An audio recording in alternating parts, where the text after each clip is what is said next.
I don't know if I'm supposed to start speaking. I haven't met Monsignor yet, so. Do you think so? You guys hear me okay? Yeah, I've never held a microphone. Oh.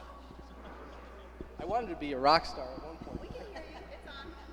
Oh no, I'm just going to speak without the microphone. It's okay with you guys. Did you speak up? I will try to project. Well, we had a visual presentation, but there is an issue with that, and it's not much of a visual presentation. So really, if you want to see anything visual, all the portraits are back there. Shockingly, how many, I couldn't believe it. Those portraits are usually in my baby's room, in the closet, stacked in boxes.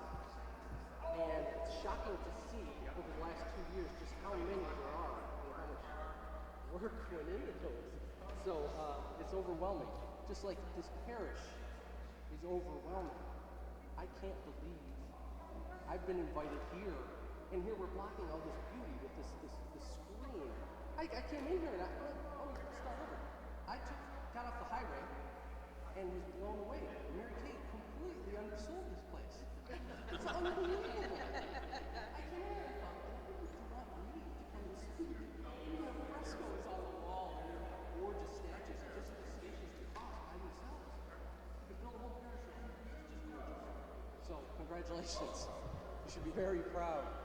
I guess I want to start by thanking, she can't hear me. I assume most of you know Mary Kay McPartland. Mary Kay is an absolute blessing to me and a blessing to my family, a blessing to Faith Catholic Magazine, and she would be so moved if she could hear me right now. But I'm talking about you. Are your ears ringing? My dear.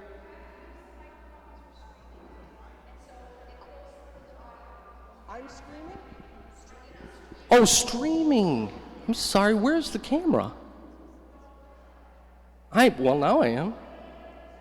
Okay. I apologize, everybody. I'm streaming. I'm on the internet. My children will be so pleased. They get to watch a screen when we get home. So I have some stuff written down, and I hope I don't bore you too much. I was told to talk about myself, which is not something I'm very good at. There it is. So, as I was saying, I was thinking Mary Kay. She is an editor at Faith Catholic Magazine. I don't know if everybody knows that, but I am a designer at Faith Catholic Magazine. So she has been more than a friend to me.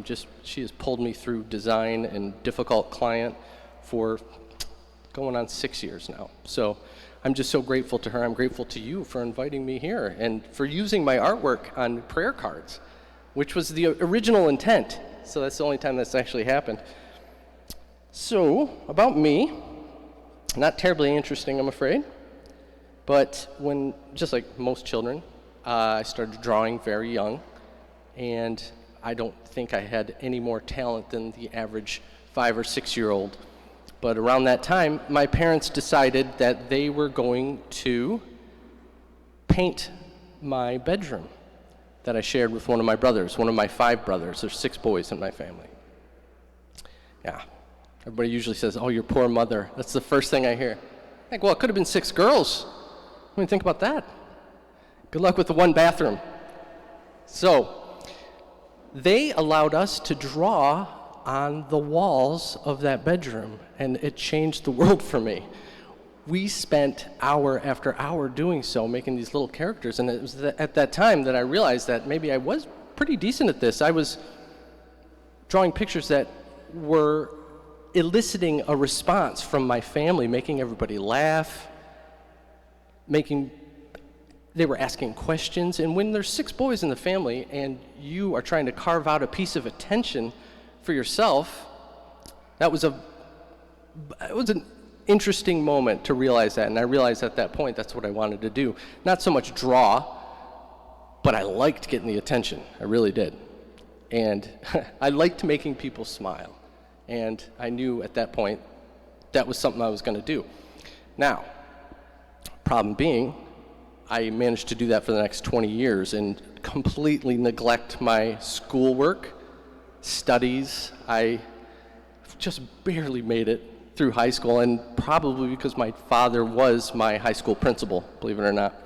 So, and a funny story, I was, when I actually received my diploma, 50-yard line, East Lansing High School, middle of Michigan, he handed me my diploma and he gave me a look that was part relief and also that kind of mafia look, like I owe him something. So I don't know if he actually pulled some strings or not.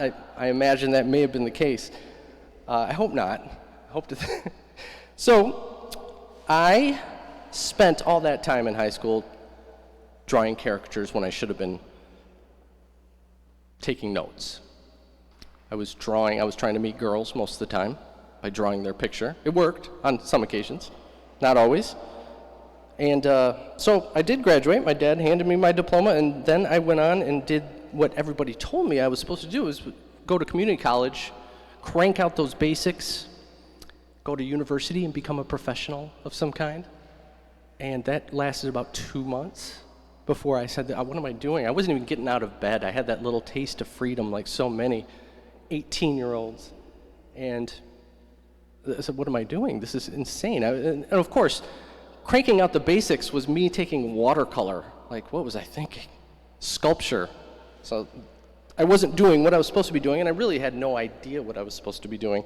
So I dropped out of college, started doing odd jobs. I painted lines on soccer fields. I bartended. And shortly after, thankfully, my older brothers started a mortgage company, and I joined in and started doing menial things, data entry, taking phone calls, and this was actually wildly successful. So for 10 years, I was living what I thought it was a Rockefeller at the time. I was 18, 19 years old and making a tiny amount, but with no bills, you know how it is, that first paycheck. So we grew from the four of us to, I think, 30, 35 employees total, and everything was going so well. And I thought, my goodness, this is it for me. I'm going to retire. And in that 10 years, I never touched a pencil or a paintbrush. And 2008 happened, and the economy tanked. And every mortgage broker in the country just about had to shut their doors. So there I was, no degree, no income, no marketable skills really. That was a problem. So I started, this would be much more interesting if you could see the pictures of my family and stuff like that. They're very cute children. And wife. I gotta add that because I'm on the internet right now. Beautiful wife. So around this time I met my wife, and my wife is holds a theology degree from Aquinas College in Grand Rapids, Michigan. And things started to all of a sudden make sense, and she encouraged me to start drawing again. And I had picked up the pencil and I started sketching. I found a sketchbook somewhere, and that turned into an advertising company and a marketing company. And from there on, I went off on my own and did some freelance and learned graphic design. And then a job opened up at Faith Catholic Magazine. Now, is anybody familiar with Faith Catholic Magazine? There's magazines all over the country, 72 dioceses. Yeah, and 9 or 10 of those magazines which I designed. So this was a dream come true for me. I got to do what I do for Jesus as an evangelist. We call ourselves content evangelists. So I went and interviewed twice, and I went around the diocese and asked every priest, all my priest friends, for letters of recommendation. And my boss at the time, Patrick O'Brien, he likes to joke about it because he didn't have a choice in hiring me because he received 4 or 5 phone calls from priests, and there just wasn't any option for him. So that is pretty much the history of me. Not too exciting, but you're probably wanting to hear about the saints that you are hopefully relatively familiar with, the portraits. I lost my place. Saints, where are you? Well, sorry guys. Oh, here they are. Okay. Now, the magazine business. Now, at a great expense to Faith Catholic Magazine, and in order to make a more palatable design, you need photos. And we generally, like all secular magazines, get our photos and artwork from a large website collection, a large commercial website. And this is great. This is an unbelievable and very, very expensive option. And we have the rights to everything. We can use anything. Problem is, when you're looking for a family walking into a Catholic church, that can be very frustrating. If I wanted a family, an elderly couple staring at the sunset, there's literally a million options to choose from. But if you look up Catholic nun, you're not going to find anything. So when it comes to St. Finian of Clonard or St. Olympius, the images just don't exist. So I said, why not just draw them myself and put them in the magazine? I do this. Might as well give it a try. And I would have been showing you some artwork, but so I started very minimalist and started drawing the saints, and as you can see, it's gotten more and more detailed over the last few years, and Faith Catholic took notice of this, the editors, and decided they wanted to feature my portraits in the magazine every month in our syndicated columns. So that is pretty much the history of these portraits. So one thing I noticed when doing the research, I did some rudimentary research. I can't say I really dove deep into each saint, but the one thing I noticed is that the saints, beautiful, reverent images of the saints, were what they were, but they were slightly flawed, and that flaw was that it didn't make a whole lot of sense if you actually looked into the history of the saints. St. Patrick, for instance. So many beautiful images of St. Patrick, but we've seen him with this long white beard. And St. Patrick was consecrated a bishop at 43 years old. He had an incredible, astounding life before all these images of him in his bishop's garb and white beard. Now, I noticed back here you have a nice auburn or brown beard back here, which is quite lovely. So when I decided for that particular image, I wanted to make St. Patrick younger and hopeful and charismatic and strong. And the same goes for St. Thomas of Aquinas, who was referred to as the dumb ox. I'm not sure if anybody is aware. He was slow of speech and very, very heavy set man. And the images you will see are usually of a thin man. Yeah, that's about it. Just a thin man, and I couldn't find any to portray him as he actually was, so I drew a heavier man as St. Thomas Aquinas. Beyond that, the saints, I noticed, were all so sad and so morose, and it was like I was missing a rule somewhere. Why were they all so sad in these paintings? And I love these paintings. They're beautiful. I can never touch what these artists have done. But I wanted to show some joy. I wanted to show hope. And I also wanted to show heritage. It's very difficult to find the heritage in the actual clothing they may have been wearing in 330 AD in Mesopotamia, for instance. If you don't believe me, you can try Googling that. Try to find out what people were wearing in 450 AD. So that's been a great effort, and it's been quite the journey. And I look at all these images over 2 years, and I'm kind of astounded at how many there are. So let's see here.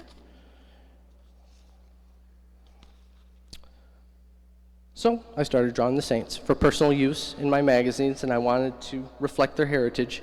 and the editors took notice. And my intention after this was never ever to profit from these images.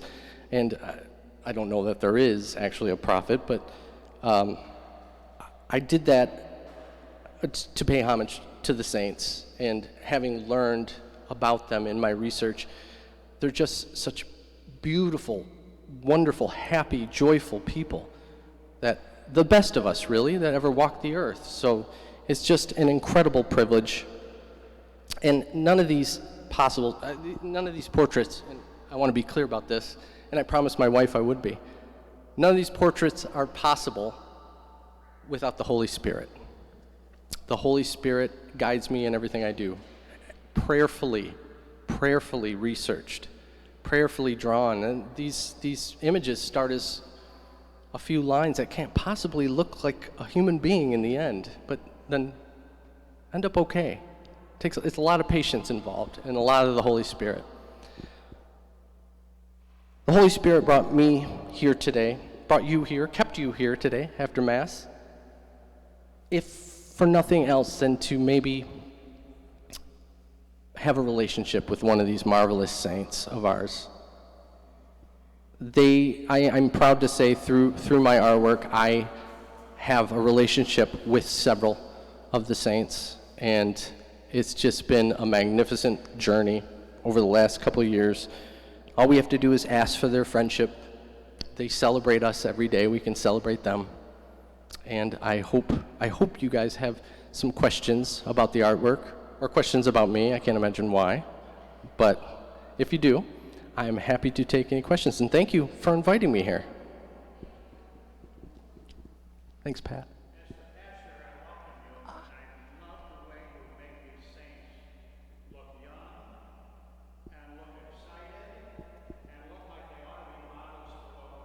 Oh, thank you, Monsignor. Well, I really do appreciate that. No. Have fun in Sandusky. Thank you, Monsignor. Are there any questions? Yes, sir, right over there. That's a good question. Now, up until Faith Catholic took notice and started using them in the syndicated columns, I was just doing the ones I wanted to do. A lot of them were requests from people, family members. I have 4 children. I tried to do St. Lucy, St. Joseph. My newest is Mary, so I really got to get on that. John the Baptist I've done. But now I really don't have a whole lot of choice in the matter. Each portrait takes about 4 to 6 weeks to make, and the syndicated content, the Saint of the Month content, comes out every month, so it doesn't make a whole lot of sense, but somehow I've managed to do it. So Faith Catholic makes the call on what I do, and if I can get ahead, I do my own. Interesting story, I went to visit the relics of the saints a couple weeks ago in a local parish, and there was 130 saints represented. And I took my eldest son, Joe, and he was pretty excited. It was at his school. And I went, and I was told that I would have an experience if I did it prayerfully, that if I go in and talk to all these saints and look at their bone chips and hair pieces, I would have an experience. And I was about at 120, and I hadn't had an experience. I was prayerful. I looked at each one.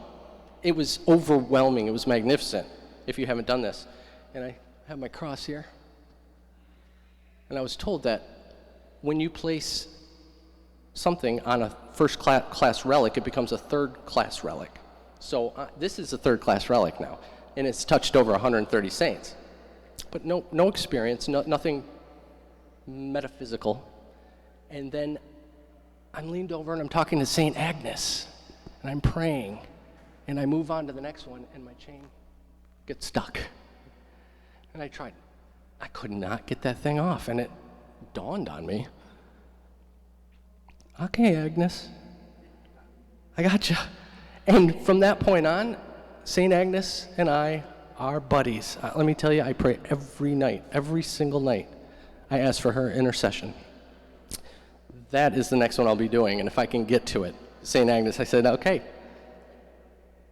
we're there. We'll get there. We'll get there. I tried to start, and I got usurped. So now I'm working on St. Anthony the Abbot.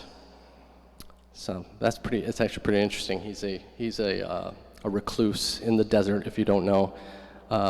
Lived to be 105 or something like that. So it's an interesting portrait, to say the least. We're working there. We're getting there.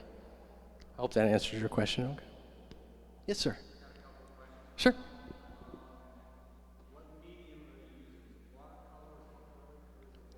It's digital. I draw it, and the reason it is digital is it's done in Adobe Illustrator. The reason it is because it is infinitely expandable and will never lose its resolution. So each one of those portraits could be on the facade of this parish and look exactly the same. And in the magazine business, that's pretty much the way to go. So it can also be as small as possible and never lose resolution. Now, I wish I could sit down with oil paints and do it like that. It'd probably take me a lot less time, and I would feel more creative, but you'd be shocked. I wish I could show you a tutorial of how it's done, because there's so many thousands of shapes in each image, and I have the benefit of it being digital. I can zoom in to the pixel. So when you see a shadow in the neck, that could be 50, 60 different shades of the same color. But hopefully you can't see that in the portraits. I don't want that to be, I want it to be smooth. That's my goal, so that's a good question. You know, it's funny because I'm not, you're going to be shocked, I'm not allowed to work on these because I get paid separately for them. I'm not allowed to work on them during business hours. Now, I mentioned earlier I have 4 children and a wife, and they keep me very, very busy. Thank God they do. I'm thankful for them. But I try to carve out a half hour, 45 minutes a day to do that. So it's a good question because I don't know. I'd be interested to actually just sit and work and see how long it took me. Probably 3-4 days, I would guess. Yes, ma'am.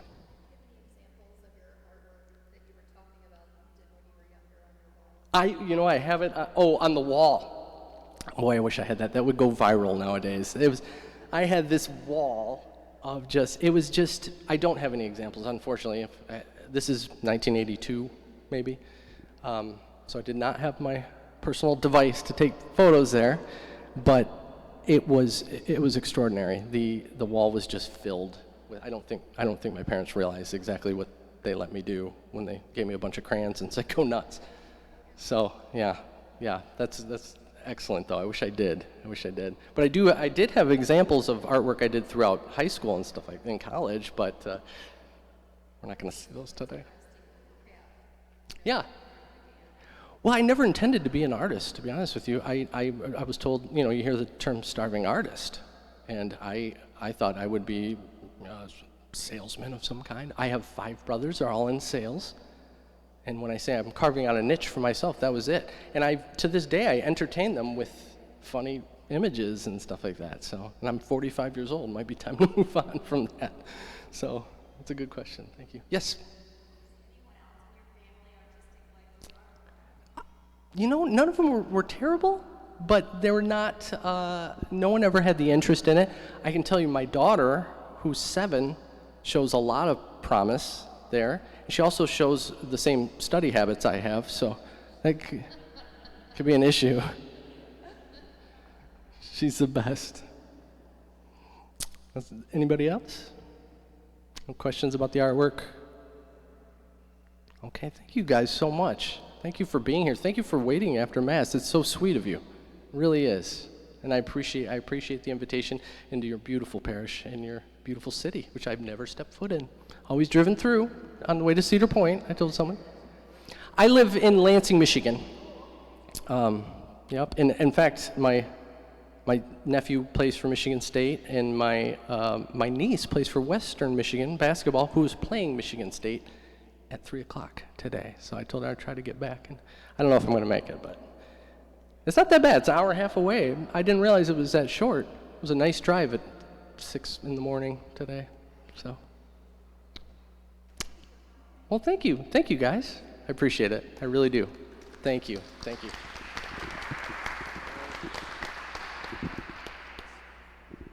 I don't know how to turn this off.